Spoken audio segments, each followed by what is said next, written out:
Halo teman-teman, selamat datang di podcast The Strategic Consumer Podcast. Nah, perkenalkan nama saya Nela Najwa sebagai host di podcast kali ini. Nah, jadi di sini aku tuh nggak sendirian, aku juga bareng dengan salah satunya seperti kita dengan catatan. Halo semuanya, perkenalkan nama saya Nadia dan saya tidak menurut saya sebagai narasumber yang diundang oleh Kak Nela Najwa. Jadi seperti ini Kak Dia, aku mau tanya dulu nih, gimana nih kabar Kak Dia sebelumnya akhir-akhir ini, dan gimana nih perasaan Kak Dia akhir-akhir ini? Apakah sedih banget, kesel banget, senang banget, atau mungkin yang bahagia banget nih Kak Dia? Alhamdulillah ya, kabar saya tuh baik. Cuman akhir-akhir ini karena saya bilang kuat ya, tugas saya tuh banyak numpuk, kayak gitu Kak Dia. Kayaknya nih kalau udah menjelang mas ya, kayak semua mahasiswa ya deh. Pasti namanya mahasiswa itu ada mendekati UAS ya Kak Dia. Tugas semua dia dan tugas ya kak. Tugas menumpuk Ya banget nih. gitu ya Kak Dia. Berarti akhir-akhir ini tuh senang tapi ada stres ya Kak Dia. Ya. Senangnya ya karena kita mau liburan nih Iya ya. pastinya Kak Dia, tapi stres dulu ya sebelumnya. Oke, jadi Kak Dia nih, di podcast kali ini kita nih berdua akan mengangkat sebuah tema mengenai greenwashing, agar cara cerdas membedakan mana iklan hijau yang jujur versus yang palsu gitu Kak Dia. Yang berkaitan dengan SDG 12 yang membahas konsumsi produksi yang bertanggung jawab nih Kak Dia gitu. Baik, di sini saya akan membantu Kak Naila dan kita semua memahami bagaimana cara membedakan iklan hijau yang benar-benar peduli lingkungan dengan yang palsu gitu ya, sekedar kata-kata saja gitu Kak Dia gitu. Ya jadi teman-teman dengar ya kata Kak Dia, jadi Kak Dia itu di sini sebagai narasumber yang mungkin akan membantu kita nih membedah masalah iklan greenwashing yang benar-benar jujur atau palsu nih teman-teman gitu. Nah jadi Kak Dia nih belakangan itu kan lagi gempar dan booming banget ya tren gaya hidup ramah lingkungan. Mulai itu dari mengurangi sampah kantong plastik nih Kak Dia, dan juga Gen-Z nih belakangan ini lagi gencar-gencaran banget nih Kak Dia membawa tumbler. Kan Kak Dia juga pernah cari ya, mereka tuh bawa tumbler kemana-mana Kak Dia, karena katanya itu antisipasi mengurangi sampah botol plastik ya Kak Dia. Jadi menurut Kak Dia kenapa sih tren-tren seperti itu belakangan ini tuh sangat berkembang Kak Dia? karena masyarakat ini mulai sadar nih bahwa pola konsumsi mereka memiliki dampak terhadap lingkungan mereka gitu. Jadi setiap produk yang mereka beli memiliki jejak lingkungan. Karena itu konsep jadi SDG 12 mendorong masyarakat itu untuk mengkonsumsi secara lebih bertanggung jawab lagi dan mengurangi limbah terhadap lingkungan mereka gitu, limbah yang dihasilkan gitu. Namun kan Kak Dia belakangan ini juga banyak nih perusahaan-perusahaan yang mengklaim bahwa produknya itu ramah lingkungan. Apakah sebenarnya itu halnya itu benaran produk perusahaan mereka itu benar-benar ramah lingkungan atau hanya omong-omong belakang saja Kak Dia? Sebenarnya belum tentu ya, karena disinilah muncul istilah greenwashing. Jadi greenwashing ini adalah strategi pemasaran yang membuat produk itu terlihat lebih ramah lingkungan gitu teman-teman daripada kondisi sebenarnya gitu Kak Nila. Jadi bisa dikatakan bahwa greenwashing ini adalah bentuk manipulasi informasi gitu ya Kak Dia ya? Benar banget. Jadi misalnya nih perusahaan menggunakan warna hijau, gambar daun dan atau tulisan eko nih.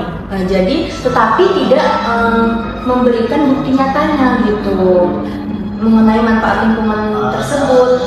Jadi konsumen itu akhirnya percaya hanya karena tampilan visual, bukan tampilan karena faktanya gitu.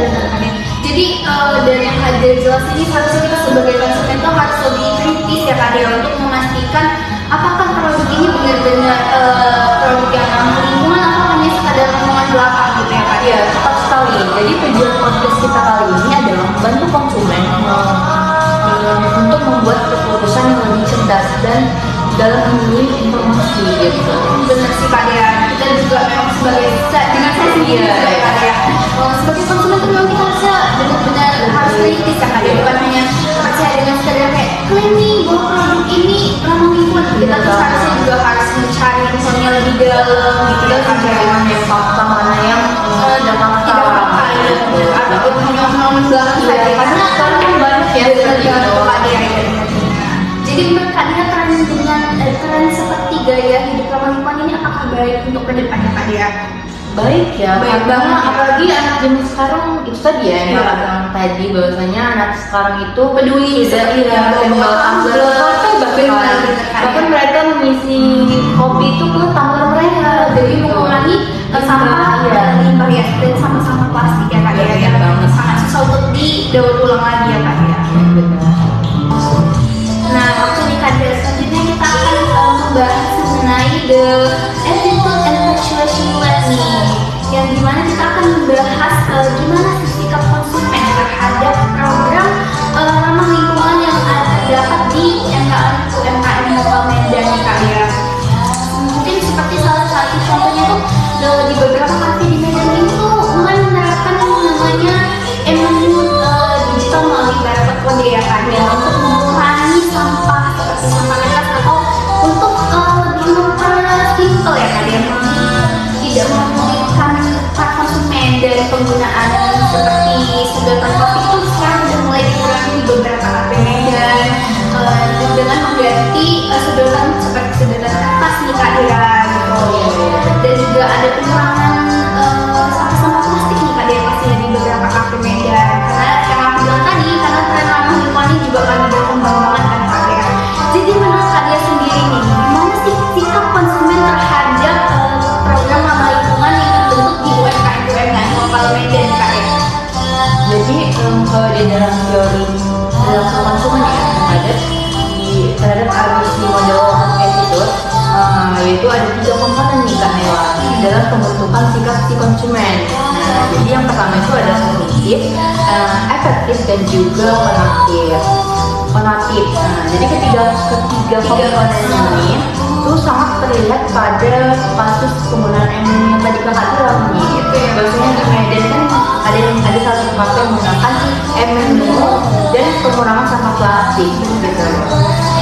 Oke, jadi ini kita langsung bahas aja nih Kak. Kita langsung bedah aja biar para penumpang yang penasaran apa sih maksud dari ketiga aspek yang disebut Kak Dia tadi ya teman-teman.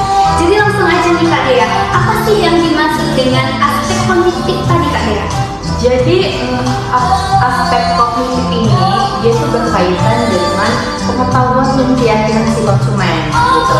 Misalnya nih, ketika konsumen ini mengetahui bahwa penggunaan MNU ini dapat mengurangi penggunaan kertas yang biasanya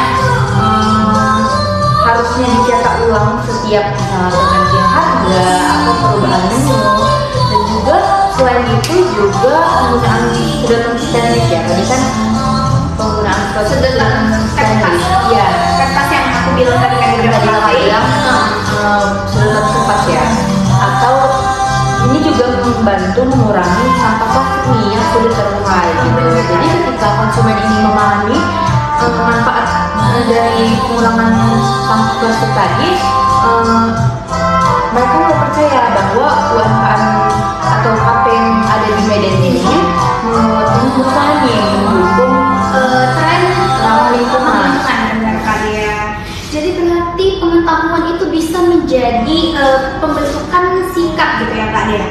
Ya, benar sekali Kak. Jadi semakin banyak nih informasi yang diketahui konsumen nih mengenai dampak lingkungan dari sampah plastik. Jadi semakin besar nih kemungkinan mereka mendukung program ramah lingkungan.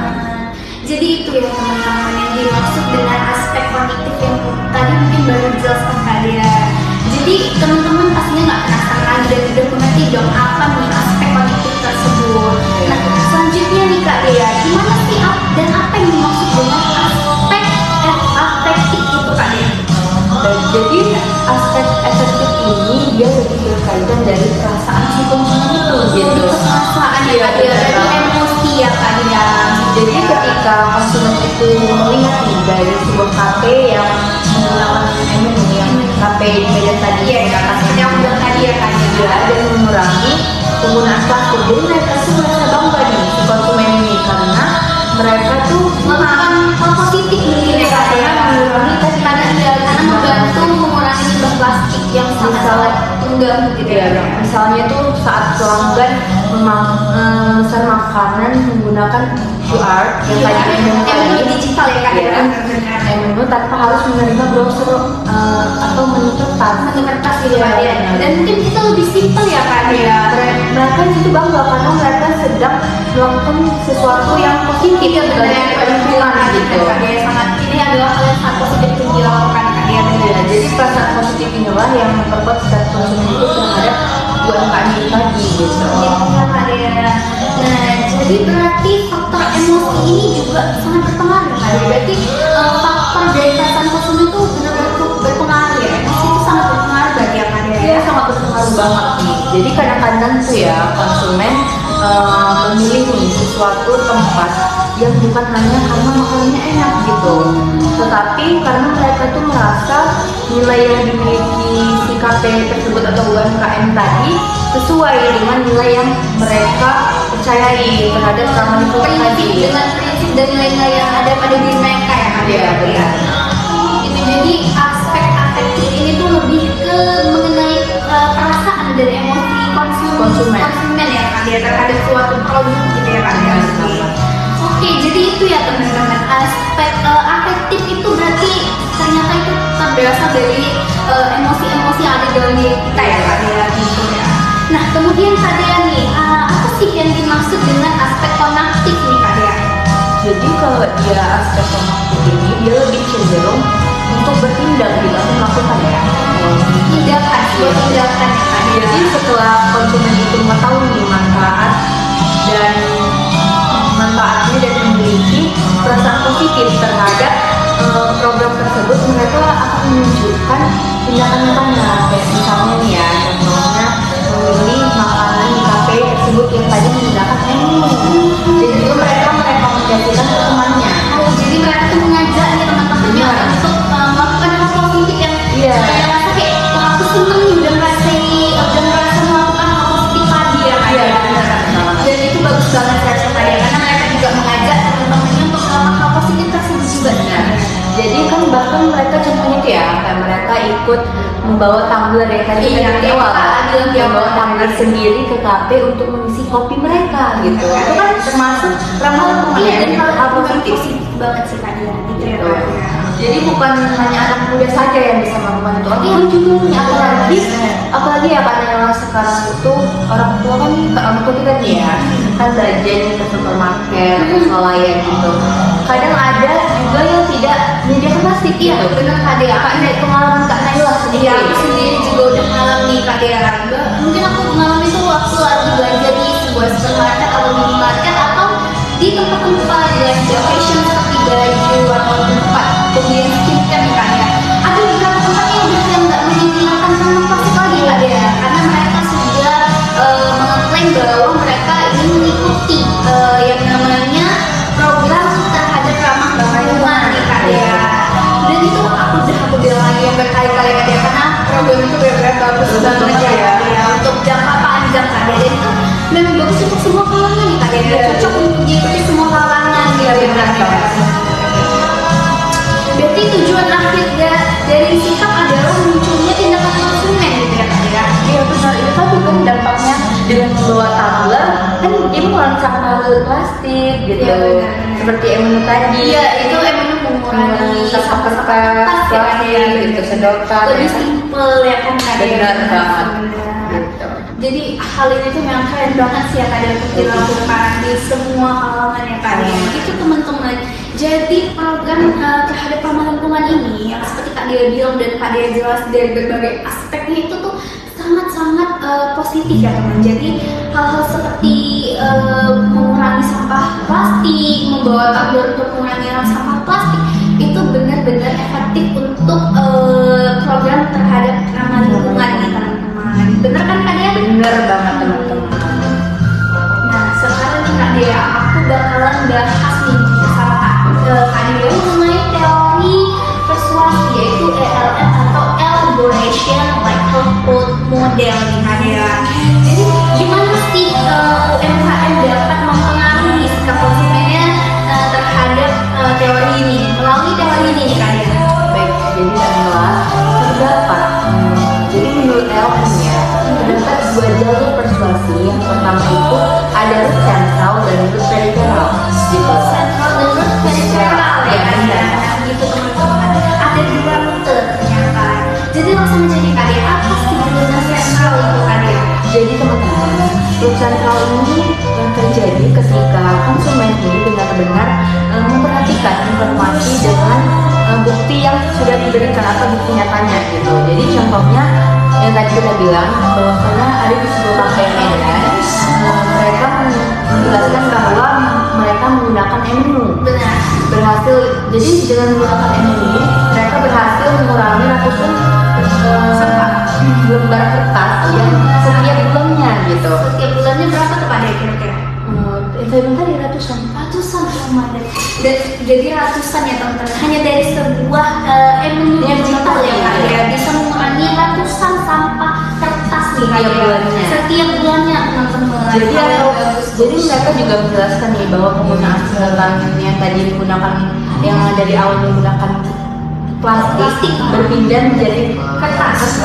Ini juga ini kan termasuk ramah lingkungan ya. Benar kan? Ini mampu mengurangi penggunaan ribuan sedotan plastik setiap bulannya. Ini lagi teman-teman adalah fakta yang sangat menarik teman-teman. Ribuan per bulannya teman-teman ya aku keren banget sih ternyata program terhadap ramah lingkungan ini ya Kak. Benar banget. Jadi konsumen yang memperhatikan data tersebut akan lebih percaya nih karena keputusan mereka didasarkan pada fakta karena melihat itu tadi yang bahwasanya ribuan sedotan plastik setiap bulan gitu. Jadi berarti konsumen ini berpikir dengan cara lebih rasional gitu ya Kak. Benar banget Kak Nela. Jadi mereka tidak hanya melihat tampilan luarnya saja, tapi mereka juga melihat nih bukti yang diberikan mereka tersebut atau Dari data yang ada ya Kak ya. Gitu yang dimaksud dengan rute sentral tersebut ya para teman-teman. Nah lalu bagaimana nih Kak ya dengan rute peripheral sendiri Kak ya? Jadi root peripheral ini dia lebih banyak dipengaruhi oleh faktor simbol dan emosional katanya. Misalnya nih sebuah kafe menggunakan dekorasi bernuansa hijau, gambar daun, kemasannya dengan tulisan eco dan juga eco friendly ya, atau slogan peduli lingkungan. Jadi hal-hal tersebut itu bisa nih membuat konsumen langsung menganggap bahwa usaha itu ramah lingkungan gitu. Menarik perhatian konsumen ya Iya, Kak ya. kan belum tentu mengetahui fakta sebenarnya. Gitu ya Kak dia gitu. Nah, jadi apakah disinilah terjadi greenwashing itu terjadi nih Kak ya? Maksudnya di momen ini kah terjadi greenwashing tersebut Kak ya? Bener banget. Gimana ya? Jadi greenwashing ini seringkali memanfaatkan buat periferalnya gitu. Jadi misalnya sebuah restoran mengaku peduli lingkungan hanya karena menggunakan warna hijau ya, menggunakan warna hijau dan logo dan kemasan yang tadi eco friendly. Jadi tetapi masih menggunakan banyak plastik ya dalam Menggunakan produk yang menggunakan belum produk ramah lingkungan. yang benar-benar keadilan. Artinya citra yang dibangun mereka itu gak sesuai nih dengan kenyataannya Gitu ya Pak Dia. Jadi hanya omong-omong saja nih kalian gitu ya. Nah, jadi sebagai konsumen nih kita harus mencari bukti dan bukan hanya melihat tampilannya jadi Kak Dia. Berarti kita harus mencari data dan faktanya dulu nih Kak Dia. Iya, tepat sekali Kak Ella. Jadi kita perlu nih bertanya apakah benar mereka mengurangi sampah, apakah ada program yang nyata agar kita tidak tertipu gitu, dan apakah penggunaan MNU ini benar-benar diterapkan Atau tidak. apakah mereka ini konsisten nih dalam mengurangi plastik. Jadi dengan begitu kita ini tidak mudah terpengaruh dengan plan yang belum tentu benar gitu. Itu kayak berapa? Karena terkadang emosi kita nih lebih didahulukan daripada logika kita ya kan. Ya saya sih dengan jujur mengatakan terkadang saya melihat produk itu lebih menggunakan emosi daripada logika saya sendiri kan.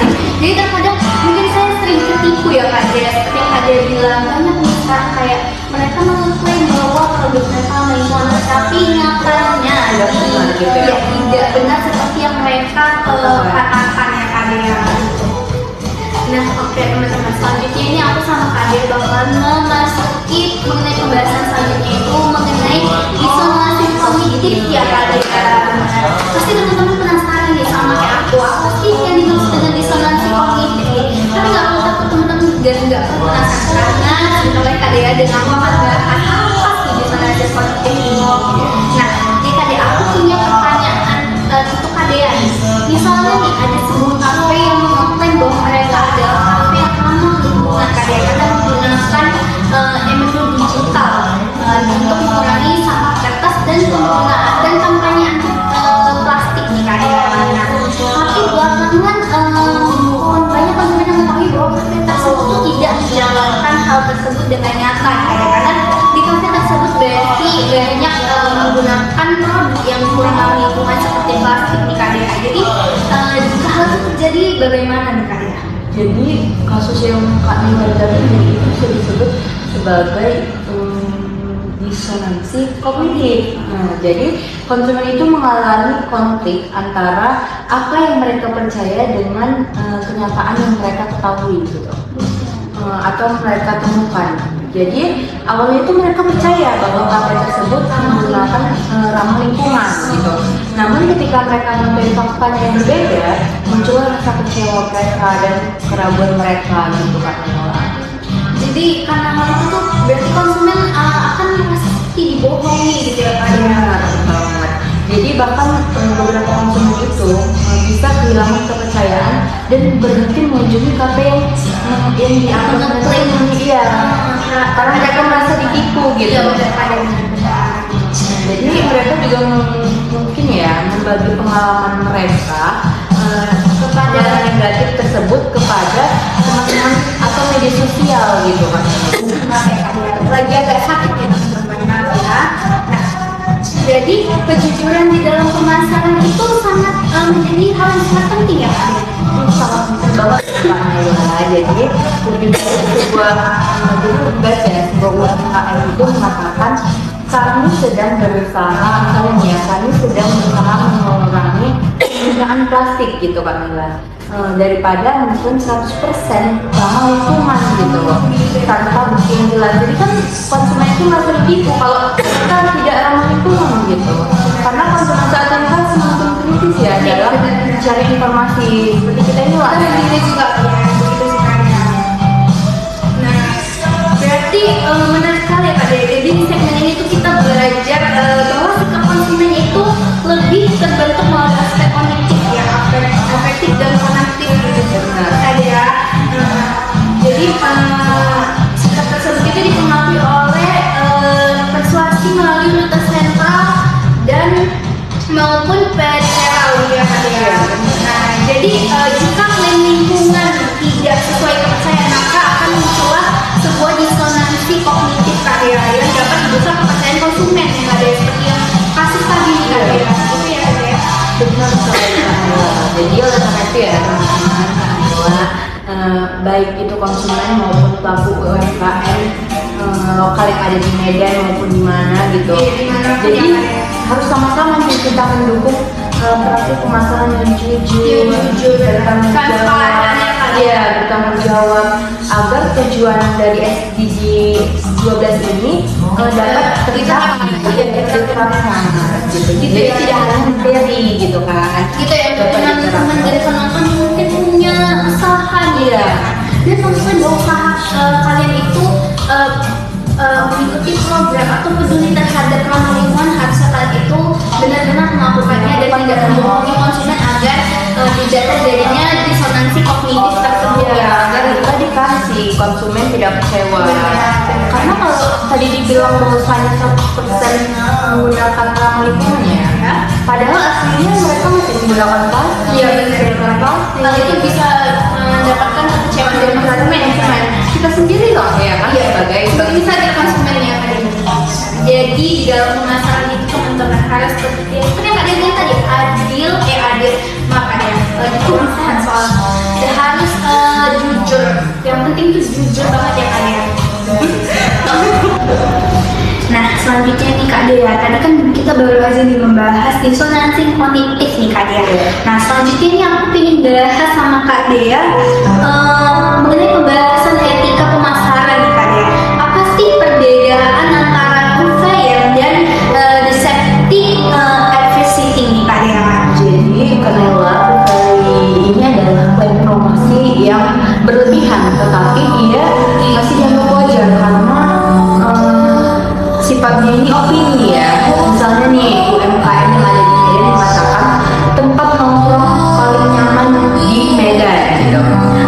Ini termasuklah puperi karena setiap orang itu kan bisa memiliki pendapat yang beda. Misalnya ya tadi kan saya yang mengatakan oh nongkrong ini enak nih di Medan gitu. Ternyata dibagi Kak Nela ini nggak nyaman gitu ya. Jadi perbedaan pendapat ya Kak Dea. Lalu bagaimana nih Kak Dea dengan deceptive advertising ini Kak Dea? Jadi advertising ini adalah iklan yang menyesatkan konsumen gitu. Jadi misalnya nih contohnya,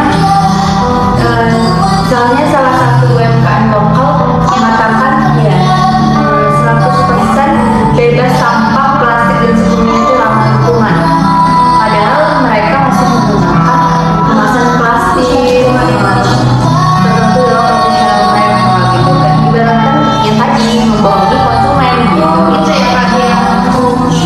Jadi nih Kak Dea, kita ingin mengaku produk atau UMKM lokal yang ramah lingkungan itu harus ada bukti yang jelas ya Kak Dea ya. Benar banget Kak Nela. Jadi teman-teman, klaim ini harus jelas ya, harus jelas dan dapat dibuktikan. Misalnya dengan penggunaan ekonomi digital yang tadi kita bilang ya, sedotan kertas, menggunakan kertas ya kan, dan pengurangan plastik ya, sekali pakai gitu. Jadi kan kalau di kertas kan dia Iya sekali pakai itu Kak Dea. Nah, bagaimana nih Kak Dea dengan influencer yang mempromosikan UMKM yang lingkungan nih Kak Dea? Karena kan banyak banget nih belakangan itu influencer yang sering mempromosikan UMKM yang lingkungan. Jadi menurut Kak Dea itu gimana Kak Dea? ini ya. Jadi dari sinilah muncul penyakit efektif, yaitu misalnya seorang food blogger mengatakan bahwa contohnya KP Sudut Jalan ya, KP Sudut Jalan sangat peduli lingkungan karena mereka menggunakan MMU dan menggunakan sedotan kertas. Tetapi tidak menjelaskan bahwa konten tersebut itu merupakan promosi yang dibayar gitu kan. Gitu ya Kak Dea. Jadi dari hal tersebut apa sih Kak Dea dampaknya bagi konsumen nih? Ada penonton tahu nih Kak Dea. Jadi konsumen itu bisa menganggap itu sebagai pendapat pribadi yang jujur, padahal sebenarnya itu bagian dari iklan karena itulah konsumen perlu mencari informasi dari sumber lain yang tidak hanya bergantung pada influencer yang tadi gitu. Oke, nah terus kemudian tuh apa sih yang dimaksud dengan konsep pemasaran ke masyarakat nih Kak Dea? Karena aku juga penasaran sih Kak Dea dengan hal satu ini nih Kak Dea. Apa sih maksudnya Kak Dea? Jadi konsep ini tuh menjelaskan bahwa perusahaan itu tidak hanya mencari keuntungan, tetapi mereka juga memperhatikan dampaknya bagi masyarakat dan lingkungan sekitarnya gitu kan. Untuk Kak Dea. Nah, jadi gimana sih Kak Dea penerapan hal tersebut tuh pada UMKM sudah jalan Kak Dea? Yang Kak Dea bilang sebagai contohnya tadi Kak Dea. Baik, jadi kalau Kak Nela, KP Sudut Jalan ini tetap memperoleh keuntungan dari penjualan makanan dan minuman yang mereka jual, tetapi mereka itu juga berupaya mengurangi limbah melalui penggunaan MMU dan juga sedotan kertas dan pengurangan mereka juga pengurangan plastik sekali pakai. Benar Kak Dea. Jadi dengan cara mereka melakukan MMU dan sedotan kertas tadi, konsumen mendapatkan kemudahan nih dari UMKM tersebut memperoleh keuntungan juga kan dari dan lingkungannya juga mendapatkan manfaat. Jadi bisa mendapatkan kepercayaan konsumen juga. Nah, jadi inti dari pemasaran kemasyarakatan ini adalah menciptakan keuntungan tanpa mengabaikan tanggung jawab sosial dan lingkungan ya Kak Dea ya, begitu ya? tepat sekali Kak Nela. Jadi dari inilah sejalan kan dengan tujuan SDG 12 tentang yaitu konsumen dan produksi yang bertanggung jawab gitu. Jadi itulah teman-teman. Mungkin penjelasan Kak Dewi benar-benar oke sih. Satu teman-teman mengerti. Dan seharusnya teman-teman dari hal-hal yang setelah kita perbincangkan dengan Kak Dewi memiliki rasa ingin mengikuti program ramah lingkungan ya Kak Dewi. Benar-benar. Waduh, makasih Kak Dewi. Waktunya kita tinggal dikit lagi nih ya Kak Dewi. Padahal asik banget ngobrol sama Kak Dewi ini. Jadi banyak nambah ilmu untuk kita dan untuk aku dan penonton juga nih. Nah, jadi nih Kak Dewi, sebelum mengakhiri podcast ini, apakah rekomendasi Kak Dewi untuk UMKM di Medan ini yang ingin menerapkan konsep ramah lingkungan gitu Kak Dewi? Jadi teman-teman ada beberapa rekomendasi nih. Jadi yang pertama itu gunakan klaim yang jujur dan transparan. Jadi yang kedua itu juga ada tunjukkan nih bukti nyatanya. Misalnya tadi kita sudah menjelaskan bahwasanya kami sudah jalan menggunakan MNO ya Kak ya, MNO digital. Jadi mereka kan mengurangi dan juga pengurangan plastik sekali pakai. Jadi atau program ramah lingkungan. Jadi bisa nih akan dikatakan bahwa sudah jalan sudah termasuk nggak sih Menjadi kafe yang ramah lingkungan gitu ya. gitu. Dan ketiga itu fokus pada perubahan yang benar-benar dilakukan, bukan hanya kata-kata saja seperti eco-friendly atau greenwashing ya, untuk menarik perhatian konsumen. Nah, lalu bagaimana nih Kak Dewi? Apakah ada rekomendasi untuk konsumen nih Kak Dewi? Termasuk aku sendiri nih Kak Dewi. Iya, iya.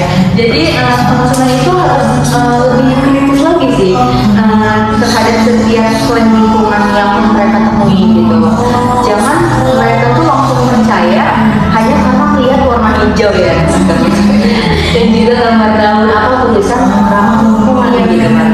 Jadi kita tuh harus bisa apakah usaha tersebut benar-benar melakukan tindakan nyata yang mendukung lingkungan tersebut.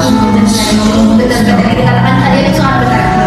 Nah, jadi inti dari podcast hari ini adalah bahwa konsumen harus mampu nih membuat informed decision, yaitu keputusan yang didasarkan pada informasi yang lengkap, jelas dan dapat dipercaya, bukan hanya sekadar tampilan yang menarik gitu teman-teman. Jadi kita tuh ketika melihat suatu tujuan hanya terlalu mementingkan emosi, tapi juga harus dengan logika kita nih teman-teman. Iya benar sekali teman-teman. Jadi dengan kita menjadi konsumen yang kritis dan bertanggung jawab, kita dapat mendukung UMKM yang benar-benar menerapkan praktik ramah lingkungan serta ikut berkontribusi nih dalam mewujudkan SDG 12 yaitu konsumsi dan produksi yang bertanggung jawab gitu kan. Nah, waduh Kak Dea, padahal asik banget nih cerita sama Kak Dea ya. Tapi gimana ya teman-teman, waktu kita udah cukup banget dan kita benar-benar jadi penghujung waktunya kan teman-teman. Mungkin nanti lain kali ada pembahasan seperti ini lagi, mungkin kita bisa undang Kak Dea lagi ya teman-teman. Nah, jadi baik nih teman-teman, terima kasih telah mendengarkan podcast kami mengenai greenwashing terhadap cara cerdas membedakan iklan hijau asli versus yang palsu nih teman-teman. Semoga diskusi aku dengan Kak Dea hari ini memberikan manfaat bagi kalian dan menambah ilmu dan pengetahuan